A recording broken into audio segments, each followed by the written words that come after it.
오늘 우리 관점에서 보면 본문에 12살 된 소녀가 다시 살아나는 그 부활의 기적의 드라마를 소개하고 있습니다. 그 소녀는 죽었습니다. 죽음은 나이 많은 사람이나 어린아이나 젊은이를 삼키는 것이죠. 여러분, 12살 먹은 소녀, 죽은 소녀 곁에 예수님이 찾아오셨습니다. 그리고 한마디 말씀하십니다. 달리다 쿰 하셨어요. 그러니까 아이가 살아나는 역사를 체험하게 되죠. 아람어에 보면 달리다 쿰이라는 단어는요, 아주 흔히 쓰이는 말입니다. 달리다, 어린아이야, 소녀야, 미천한 자야, 쿰, 일어나라 하는 것이. 어린아이야, 일어나. 주님의 한마디니까 회복되잖아요. 하나님의 말씀은 능력이 있습니다. 말씀으로 천지를 창조하신 분이고, 이 말씀이 하나님과 함께 계셨고, 이 말씀은 곧 하나님이세요. 말씀을 우리가 청종하지 않고 무시한다는 것은 하나님을 짓밟는 행위입니다. 하나님을 불신하면 하나님의 말씀을 짓밟아 버리죠. 불순종의 역사가 거기에서 나는 것입니다. 그러나 순종하는 하나님의 말씀이 임했을 때에 주님과의 그 말씀의 역사 속에는 회복의 부활의 역사가 나타나는 줄 믿습니다. 오늘 우리가 살고 있는 시대는 사람은 절망의 시대라고 말을 합니다. 잘 풀리는 사람도 있는가 하면은 앞도 막히고 뒤도 막히고 옆도 막히는, 하다가 안 되는 이제 절망하고 포기하고 낙심하는 그런 시대입니다. 주저앉아 버린 인생을 주변에서 얼마든지 볼 수 있습니다. 그래서 필요한 것은 뭡니까? 기적입니다. 어떤 윤리적인 문제가 아니에요. 사회적인 개혁도 아닙니다. 그들이 들어야 할 것은 바로 하나님의 음성이죠. 주님의 음성입니다. 기적의 역사, 그것을 사람들은 바라보기를 원하고 체험하기를 원하고 내게 나타나기를 원합니다. 내 가정에 일어나기를 원합니다. 내 주변의 절망적인 상황 속에서 회복되는 역사를 체험하기를 원하는 것입니다. 그러나 아이야 일어나라, 달리다 쿰 하면 일어납니다. 회복의 역사가 나타납니다. 기적의 역사가 일어나요. 절망이 희망으로 바뀌어요. 절망이 놀라운 부활의 역사로 살아나는 역사가 나타납니다. 내 삶의 환경은 죽음의 환경이에요. 절망적인 상황이지만 하나님의 음성이 역사되는 순간 기적이 일어날 줄 믿습니다. 여러분, 우리 모두 기적의 주인공이 되기를 바랍니다. 내 삶의 현장에 시대가 절망의 시대라고 말을 한다고 하더라도 주님 만나고 주의 음성 듣고 주님 역사하시는 가운데 이런 간증의 주인공이 되기를 바랍니다. 내 인생에 이런 간증이 없는 사람들 기적이죠. 참 그 불행한 인생을 살아가는 사람입니다. 하나님 살아계시고요, 하나님은 모든 죽은 상황을 살리는 하나님의 창조의 역사가 지금도 일어나고 있습니다. 오늘 본문에 보면 부활의 기적, 그러나 그것이 내 삶 속에 일어나기 위해서는 어떻게 됩니까? 이 놀라운 기적의 현장의 주인공이 되기 위해서는 내 삶의 부활의 기적을 경험하려면 어떻게 해야 되느냐를 오늘 본문의 메시지 속에서 말씀하고 계세요. 자, 먼저 첫째는 문제를 가지고 예수님 앞에 나올 줄 알아야 됩니다. 내 문제가 있다고 하더라도 문제의 크고 작음을 보지 마세요. 문제 상황 속에서 원망불평하지 마세요. 그건 하나도 도움도 되지 않아요. 해결책을 찾으시란 말이에요. 그리고 그 문제 대신 문제의 해결자이신 주님 앞에 나오십시오. 주님이 해결자이십니다. 주님이 막으시면요, 내가 아무리 길을 연다고 하더라도 다 막혀요. 내가 아무리 많이 배웠고 탁월한 방법으로 한다고 하더라도 주님이 막으시면 열자가 없습니다. 그러나 앞이 막히고 옆이 막히고 뒤가 막히고 절망적인 상황이라고 할지라도 하나님이 여시면 열릴 줄 믿습니다. 거기에 시온의 대로가 있는 거지요. 왜 그런가요? 하나님이 주관자이십니다. 주권자이십니다. 이 사실을 여러분 아셔야 됩니다. 이 절대적인 믿음에 흔들리지 않기를 바랍니다. 하나님이 역사하시면 모든 절망적인 죽음의 현장까지도 부활케 하시는 역사가 일어날 줄 믿습니다.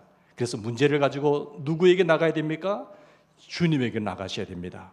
여러분 22절, 23절 보실까요? 시작은 35절에 오늘 본문이 시작되는 건 아닙니다.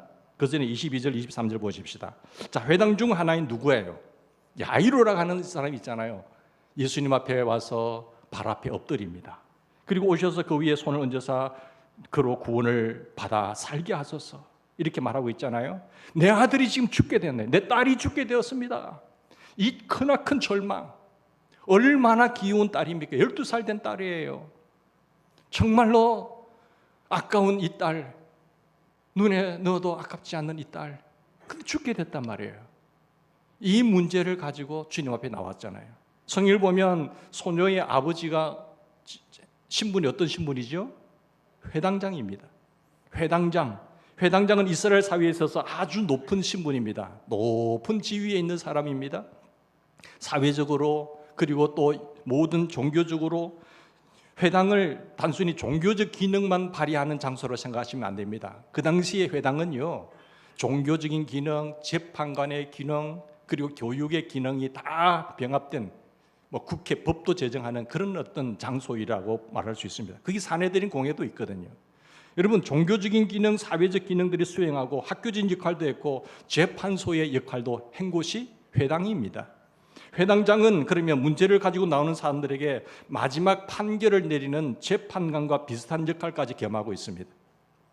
제가 이번에 하도 대인절기 와서 가지 않을 것 다 가봤어요. 경찰서도 가봤지요. 교인에게 소송을 받았다, 고소당해가지고. 그런 어떤 무고 혐의로 어떤 징역까지는 한 거죠. 벌금, 형벌까지 하는지 그건 제가 참고 있는 거예요. 여러분, 우리 교회의 조합가의 소송, 또 선거권 건설사와의 소송, 제가 반 전문가가 됐어요. 그래서 제가 가상 어떤 우리 건축협의회에 이걸 소송 판결 진화를 제가 적어서 올렸습니다. 쟁점 2가지 문제에 대해서 내가 재판관이라면 이렇게 하겠다는. 그러니까 이런 많이 하다 보니까 저도 반 전문가가 되더라고요. 이제 문제를 딱 보면 핵심을 딱 파갈 수 있어요. 거기에 대한 어떻게 논리적으로 전개해야 될 것인가. 그게 회당입니다. 지금은 우리는 목회는 목회만 해야 된다지만 그게 아닙니다. 당시에도 보면요, 재판 역할을 해야죠. 그러니까 어떤 죄인이 오면은 뭘 해야 됩니까? 회당장에게 보여야 돼요. 회당장이 당신 괜찮아 이러면 죄의 문제를 해결하면 사해지는 것입니다. 그리고 병이 회당장에게 보여가지고 회당장이 오케이 하면 그 사람은 회당에 들어올 수 있습니다. 그만큼 지위가 있고요, 능력이 있는 곳이에요. 신분 있는 당당한 사람 아닙니까? 사회적 명예와 존경을 받는 곳이 그 사람이 회당장입니다. 어떤 회당은 너무 커서 회당장이 한 3명 정도 될 수 있고요, 회당장이 거느리는 직원들이 또한 숫자가 많거든요. 이 정도의 신분을 누리는 사람이라고 한다면 여러분, 예수님을 찾는 것이 쉽겠습니까? 쉽지 않겠습니까? 쉽지 않아요. 아직 예수님은 그 상태에 있어서 젊은이고요, 그리고 젊은 예언자, 아직 사회적으로 공인되지 않는 사람입니다. 이단의 교주처럼 취급될 수도 있는 신분 아니겠습니까? 그런데 회당장이 그 예수님 앞에 나와서 엎드립니다. 그냥 나와서 예수님을 만난 것 아니잖아요. 예수님 앞에 엎드려요. 그럴 수 있겠습니다? 내가 국회의원인데 말이야, 내가 회당장인데 말이야, 내가 지금 재판관의 신분을 가지고 있는데 젊은이 앞에 와서 엎드린다고요? 찾아 나오는 것도 있을 수 없는 상황이지만 그분 앞에 와서 엎드린다? 이 정도의 사회적 신분을 가진 사람이 예수님 앞에 엎드린다는 것은 결코 쉬운 일이 아닙니다. 그러나 그에게는 문제가 있었습니다. 그 문제 때문에 예수님을 찾았습니다. 사랑하는 딸이 죽어가고 있단 말이에요. 만약에 이 가정에 이 회당장에게 이 딸이 죽어가지 않았다고 한다면 예수님을 찾았겠습니까? 여러분, 별별 노력을 지금 다 했을 거예요. 이 아들만 살아날 수 있다면, 이 딸만 살릴 수만 있다면 이 방도 써보고 저 방법도 써보고 여러 사람 다 찾아갔지요. 용암병은 다 찾아갔겠지요. 그런데 딸이 죽어갑니다. 엄청난 문제예요. 사랑하는 딸이 지금 죽어가는 거예요. 살릴 길이 없어요. 이제 마지막 희망, 마지막 소망을 예수님께 둡니다. 그 예수님의 소문을 듣고 내 이 신분 다 내려놓고 예수님을 찾아 나와 엎드렸습니다. 그러고 보면 인생을 살아가면서 우리가 경험하는 고통이 꼭 나쁜 것만은 아니라는 사실을 우리가 느낄 수가 있죠. 사랑하는 딸로 인한 고통이 없었더라고 한다면 이 회당장이 주님을 찾을 리가 없었겠지요. 우리가 인생의 역경이 없었더라고 한다면, 내가 인생의 삶에 절망이 없었더라고 한다면 오늘 이 자리에 나와 앉아 있지 않을 사람도 많을 거예요. 여러분, 귀한 분들이 이 자리에 앉아 있을 정도의 사람 되겠습니까? 내가 이런 신분인데. 국회의원도 보면요, 출마할 때는 큰 교회 나가겠지요. 작은 교회 나오도 안 해요. 왜? 자기 신분 때문에. 그런데 인생의 절망을 경험하고 역경이 찾아오고 문제가 다가오면요, 예수님에 대한 절망한 갈망이 생깁니다. 그래서 이 회당장도요, 지금 예수님을 찾았다니까요. 제대로 찾았지요. 만약에 우리 인생의 비바람과 폭풍우가 내 인생에 없었다라고 한다면 내가 하나님을 경배할 사람으로, 하나님을 섬길 사람으로 서 있겠습니까? 다 개인에게 물어보지 않는다 하더라도 그런 아픔과 절망 속에서 우리 주님을 체험하고 주님을 만난 경험이 있기 때문에 누가 뭐라고 하더라도 이제는 선교자적인 신앙으로 주님을 위해 살지 않겠습니까? 그런 여러분 귀한 존재인 줄 믿습니다. 여러분, 그래서 옛날 청교도들은요, 고통이나 역경을 가리켜서 뭐라고 한 줄 아세요? 변장된 축복이다 라고 말했습니다. 그렇습니다. 그 고난과 고통은요, 변장된 축복이에요. 그 놀라운 아픔을 통해서 나에게 놀라운 축복을 예비하시고 준비하신 하나님을 믿으시기 바랍니다. 이 고통이, 이 역경이 회당장을요, 겸손하게 만들었어요. 그 교만이 하늘을 찌를 것 같은 그런 사람이요, 납작 엎드리잖아요. 그는 자기가 가지고 있는 지식과 사회적 지위와 신분에도 불구하고 겸허하게 나사렛 예수님 앞에 와서 엎드렸습니다. 엎드려서 어떻게 합니까? 간곡히 구하여. 간곡히 구하여. 23절 보십시다.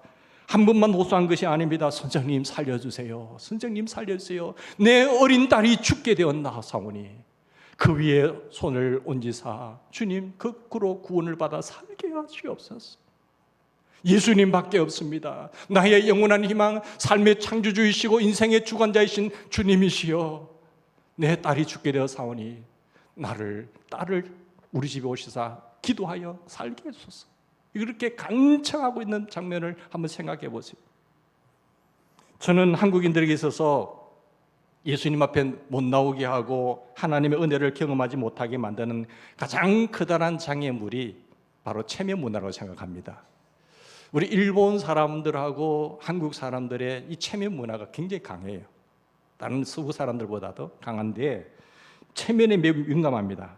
예수님을 믿고 싶어도, 은혜를 받고 싶어도, 그리고 깊이 하나님의 은혜 속에 들어가고 싶어도 잘 못해요. 체면 때문에. 눈물을 흘리고 싶어도 눈물을 흘리고, 사람 때문에 눈물을 뭐 한 번 안 흘린 척하고 막 펑펑 울고 싶고 소리치고 싶은데 옆 사람 생각해서 안 되는 거예요. 그래서 우리 혼자 주님 전에 나와서 통곡하며 부르짖는 사람도 있어요. 하나님, 내 상황을 아시지 않습니까? 내 이 아픔을 아시지 않습니까? 나는 이 문제를 해결하기 위해서 이도 찾아가고 저기도 찾아가고 여러 고통을 해가지고 돈만 다 낭비했나이다. 주님밖에 없습니다. 생명의 주인 되신 주님이시여, 나를 회복시켜 주십시오. 내 환경을 회복시켜 주시고 내 자녀의 문제를 해결하실 분은 하나님밖에 없사오니 치료하여 주시고 살게 하여 주시옵소서. 나로 온전한 사람으로 세워주시사 하나님의 거룩한 인생으로 살아가면서 주님 나라에 귀하게 쓰임받는 도구가 되게 해주십시오. 통곡하며 울부짖는 상황입니다. 그래서 그 아픔이, 그 문제가 회복이 되는 거예요.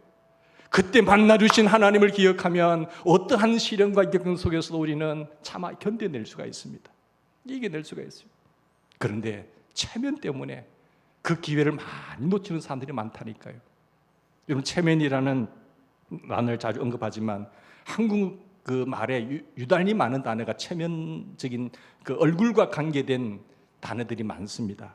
얼굴과 관련된 단어, 체면에서 면자, 면이라는 말이 얼굴이지 않습니까? 그래서 별 낯이 없습니다. 면목이 서지 않습니다. 얼굴을 들 수가 없습니다. 그 사람 얼굴 한번 넓다. 그 사람 얼굴이면 통하지 않는 데가 없어요. 내 얼굴에 먹칠하지 말아다오. 제 얼굴을 봤어요. 이처럼 얼굴에 대한 단어가 많잖아요. 다 체면과 연결되는 단어예요. 그러니까 사람들 체면 때문에 인생의 절박한 문제를 안고도, 해결할 수 없는 인생의 들다마를 안고도 그 문제를 안고 주님 앞에 나오지를 못한다는 거예요. 여러분, 그런 사람 되시길 않기를 바랍니다. 이런 부활의 기적과 하나님의 놀라운 능력의 주인공이 되려면요, 첫째, 주님을 찾으셔야 됩니다. 주님 앞에 나오셔야 돼요.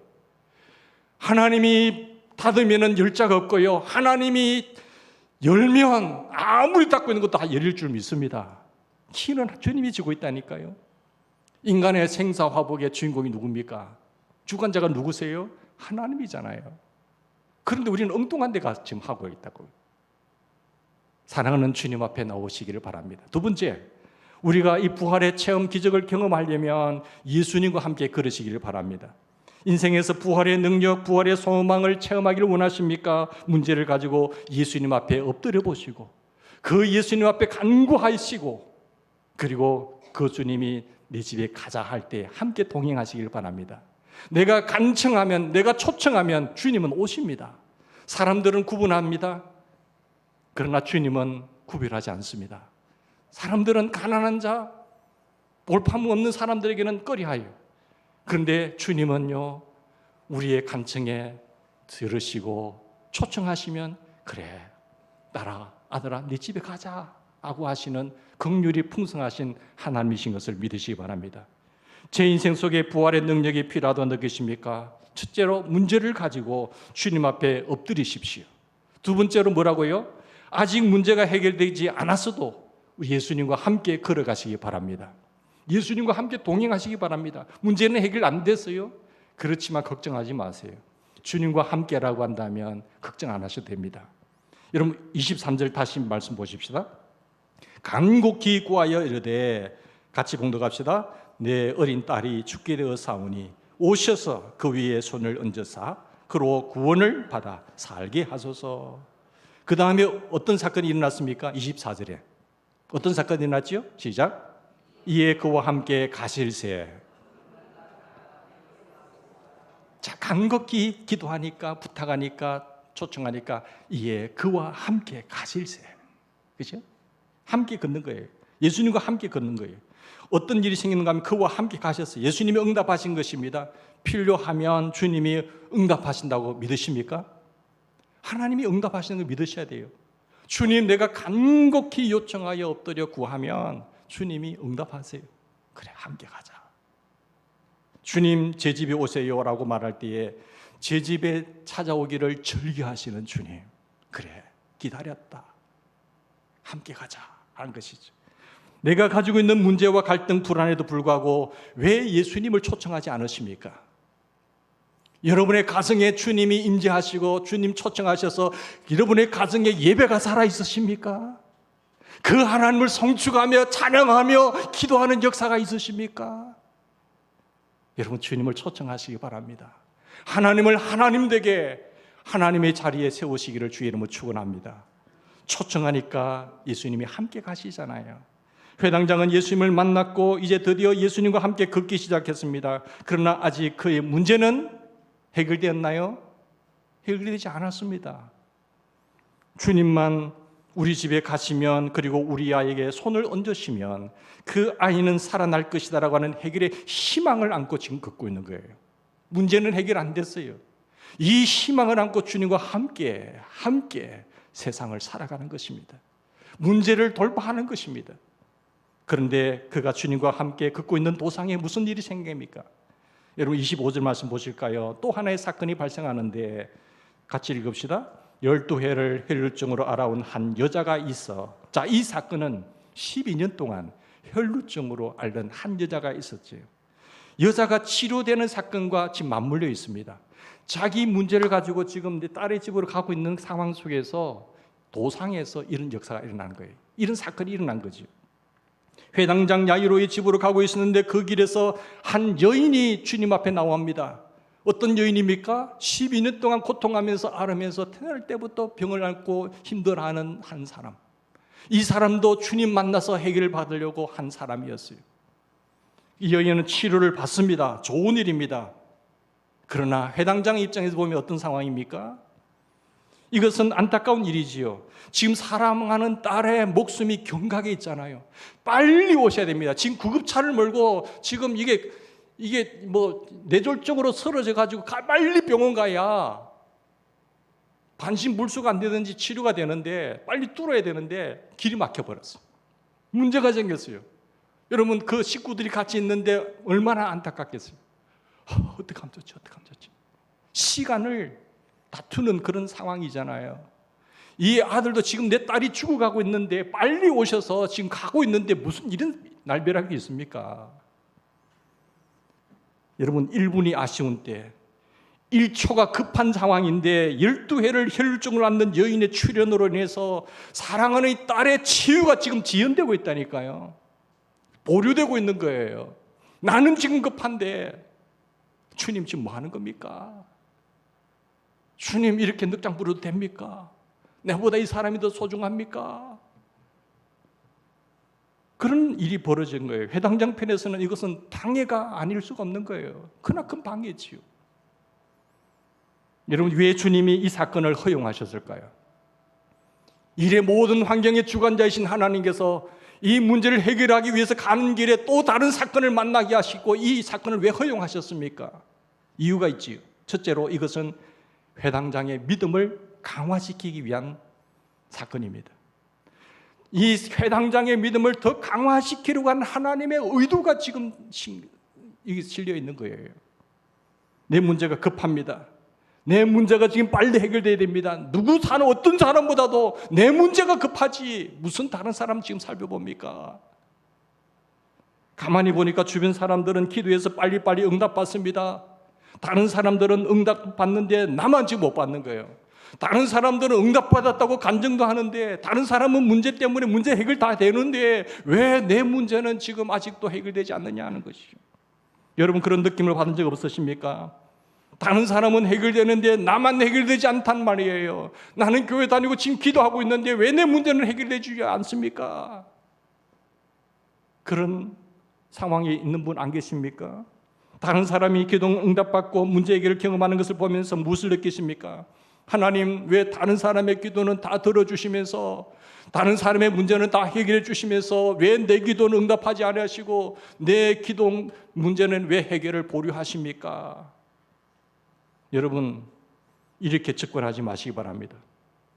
내 기도의 응답을 응답하신 주님, 내 친구의 기도를 응답하시는 주님, 나의 문제도 응답하실 줄 믿습니다. 이렇게 접근하셔야 돼요. 왜 다른 사람은 문제 해주고 나는 나중에 줍니까? 이게 아니고요. 내 친구의 문제도 해결해 주신 주님, 내 문제도 해결해 줄 믿습니다. 내 주변 이웃들에게 자비를 베풀어 주셔서 긍휼을 베풀어 주신 주님, 나에게도 동일한 자비와 긍휼을 베풀어 주실 줄 믿습니다. 관점의 차이예요. 여러분 주변의 사람들 보세요. 똑같은 문제가 똑같은 사실이 있잖아요. 지난주도 말씀드렸지만 보는 관점과 시각이 틀려요. 빨간색을 끼고 안경을 보면 다 빨갛게 보인다니까. 관점과 시각과 견해는 굉장히 중요합니다. 그 사람의 철학이에요. 그 사람의 가치관이에요. 그 가치관이 사회관을 낳고 종교관을 낳고 인생관을 낳고 세계관을 낳는 것 아니겠습니까? 여러분 눈이 바로 되기를 주의 이름으로 축원합니다. 긍정적 마인드를 가지고 신앙적 시각을 가지고 미래지향적인 관점을 가지고 세상을 꿰뚫어 볼 수 있는 그 능력이 있어야 하나님이 쓰시는 겁니다. 거기에 그 사람을 통해서 하나님은 역사하시는 겁니다. 하나님이 무능력하신 분이 아니고요. 내가 부족해서 그런 거예요. 내가 잘못해서 그런 거예요.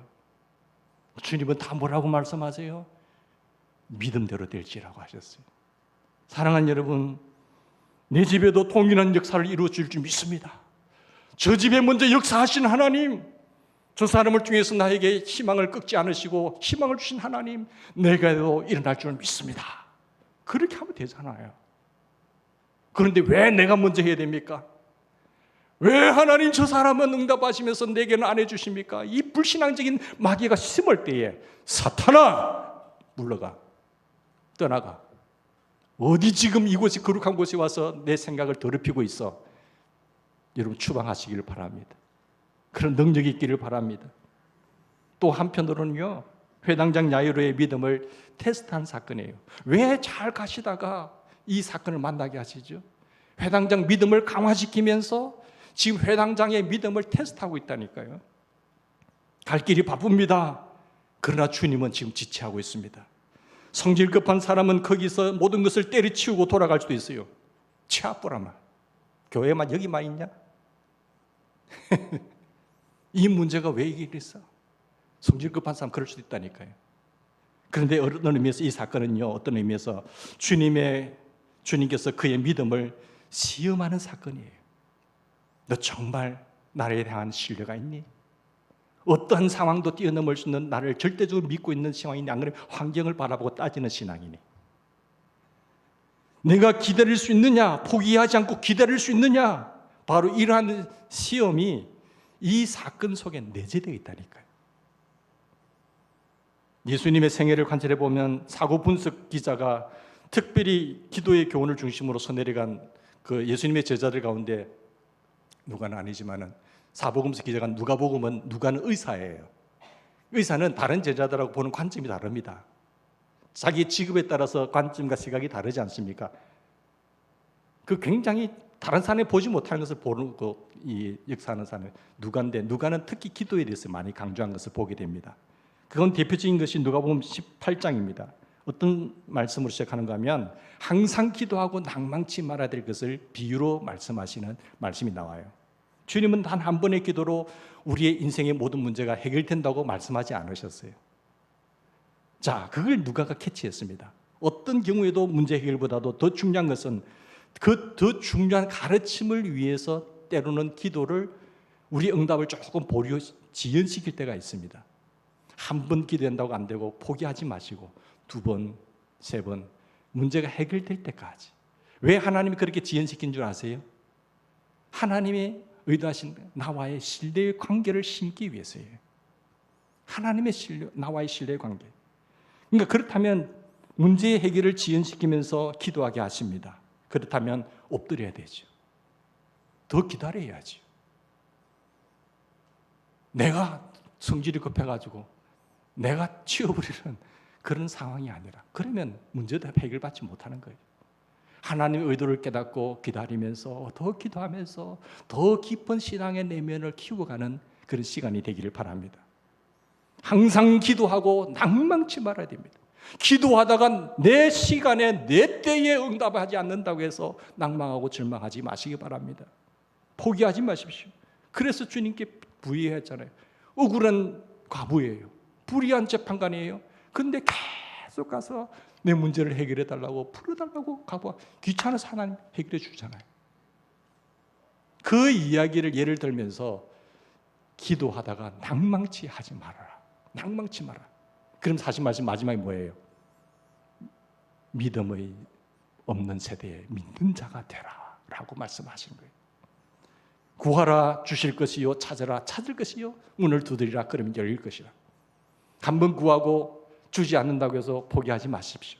여기 보면 원어의 성경 보면, 영어에도 보면 asking, seeking, knocking 돼 있어요. 계속 한 번 열릴 때까지 주실 때까지 구하고, 찾을 때까지 찾고, 열릴 때까지 계속 두드리는 거예요. 그런 자가 얻을 것이고 찾아낼 것이고 열리는 역사가 일어날 줄 믿습니다. 여러분, 주님만 곁에 계시다면 염려하지 마시기 바랍니다. 주님이 곁에 계시면 절망의 때는 아닙니다. 계속 두드리십시오. 그리고 계속 구하시기 바랍니다. 아직 문제가 해결되지 않아도 주님 곁에 머물러 있어야 됩니다. 문제가 해결되지 않았다고 해서 또 다른 데 또 볼일 보고 이렇게 하지 마세요. 거기에 집중하세요. 해결될 때까지. 그래야면 부활의 기적을 체험하고 하나님의 위대한 능력을 맛보는 주인공이 될 줄로 믿습니다. 자, 마지막, 절망 속에서도 여러분 믿으셔야 됩니다. 부활의 능력을 체험하려면요, 내 삶의 죽음을 맛보는 그런 어떤 절망적인 상황 속에서 여러분 정말로 부활의 능력과 살아남의 역사를 경험하려면요, 그 가운데서도 절망 속에서도 뭐 하셔야 된다고요? 믿으셔야 돼요. 그게 진짜 믿음이에요. 여러분 35절 말씀 보십시다. 35절 같이 읽읍시다. 시작. 예수께서 말씀하실 때에 해당장의 집에서 사람들이 와서 가로되 당신이 딸이 죽은나이다. 어찌하여 선생님을 더 괴롭게 하나이까? 자, 집에 사람들이 왔어요. 길 가고 지금 도중에 12년 동안 앓고 있는 여인의 병을 치유하는 과정에 지체하는 동안 가는 와중에 집에서는 벌써 일어났어요. 딸이 죽어버렸어요. 거기에 식구가 왔는지 지인들이 왔는지 하인들이 왔는지 모르지만 상황 끝났습니다. 희망 끝입니다. 딸이 죽었어요. 문제를 해결하러 가는데 이 지체함으로 말미암아 지금 내 문제는 해결되지 않는 거예요. 절망의 보고입니다. 처절한 절망의 보고예요. 회당장의 집에서는 이미 장례식 준비 한창이었습니다. 38절 이하에 보실까요? 어떤 상황입니까? 장례식 광경을 들여다볼 수 있잖아요. 회당장의 집에 함께 가서 보니까 떠드는 것과 사람들이 울며 심히 통곡함을 보시고, 그죠? 지금 그런 상황이에요. 절망의 한복판에서 예수님이 뭐라고 말씀하세요? 36절. 이런 절망 상황 끝, 절망의 상황 속에 주님은 뭐라고 하시는가요? 36절 봉독합시다. 예수님께서 그 하는 말을 곁에서 들으시고 회당장에게 이르시되, 회당장에게 두려워하지 말고 믿기만 하라. 상황이 문제입니까? 지금 구약성에 보면 나아만 장군 있잖아요.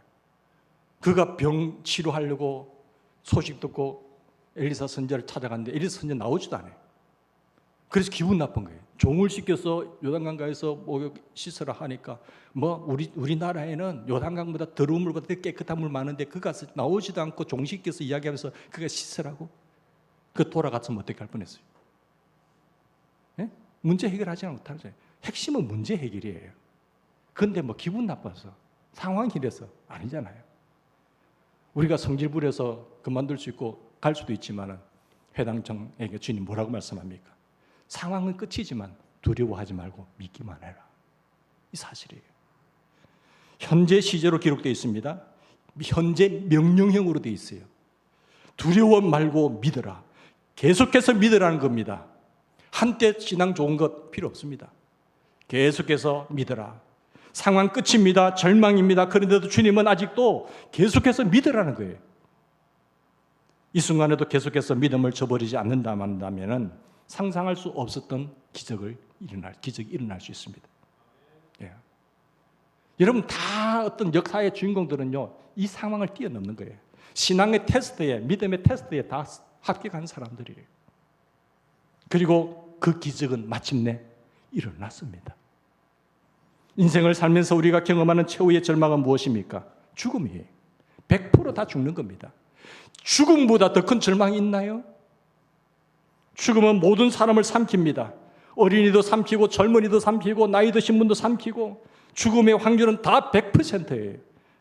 죽지 않을 사람은 아무도 없습니다. 그러나 최악의 절망 속에서도 주님은 우리들에게 뭘 요구하십니까? 믿음을 요구하시는 거예요. 또 하나의 부활의 드라마라고 할 수 있는 나사로 사건 보십시오. 나사로가 죽었을 때 무덤 앞에 나오잖아요. 그때 하신 주님의 귀한 말씀을 기억하셔야 됩니다. 나는 부활이요 생명이니 나를 믿는 자는 죽어도 살겠고 무릇 살아서 나를 믿는 자는 영원히 죽지 아니하리라. 여기서 하신 귀한 말씀, 네가 이것을 믿느냐? 네가 이것을 믿느냐? 네가 믿으면 하나님의 영광을 보리라. 믿으면 보리라. 보고 믿는 거 아닙니다. 요즘 보고도 못 믿는 사람 많죠. 의심이 하도 많으니까. 그런데 하나님의 역사의 주인공인 사람들은요, 믿으면 보게 되는 겁니다. 그래서 두려워하지 말고 믿기만 하라 하는 것이죠. 내 믿음이 너를 구원하였느니라 하는 것이죠. 주님을 믿으면 그 믿음을 통해서 하나님의 영광이, 그는 놀라운 기적을 체험하게 될 것입니다. 기적은 일어났습니다. 소녀가 일어났습니다. 부활의 위대한 기적이 일어났습니다. 육체적 사망에 대한 하나님의 대답은 무엇입니까? 부활이에요. 부활이 확실하다고 한다면 죽음을 두려워할 필요가 있겠습니까? 부활이 확실하다고 한다면 왜 죽음을 두려워합니까? 여러분 잠자리에 들면서 절망하는 사람 있습니까? 내가 오늘 잠자리에 드는데 내일 못 일어날까 죽을까 봐 두려워하면서 불안하면서 잠자는 사람 있으세요? 없잖아요. 근데 내일 일어날 거니까.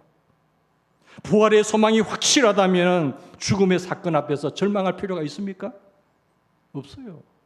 정말 그 사람이 거듭나서 구원받은 사람이라고 한다면 더 하나님이 좋은 나라로 인도하실 건데, 거기서 만날 건데 뭘 두려워하세요? 조금 같이 멀리 빨리 헤어짐에 있어서는 서운하지만 하나님이 이 사람의 보호에 더 좋은 것이 먼저 가게 하셨다면 되죠.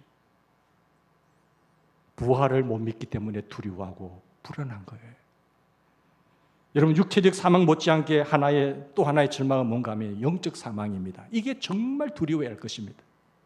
사람들은 육체적 사명은 두려워하고 고민하면서 영적 사망은 두려워하지 않습니다.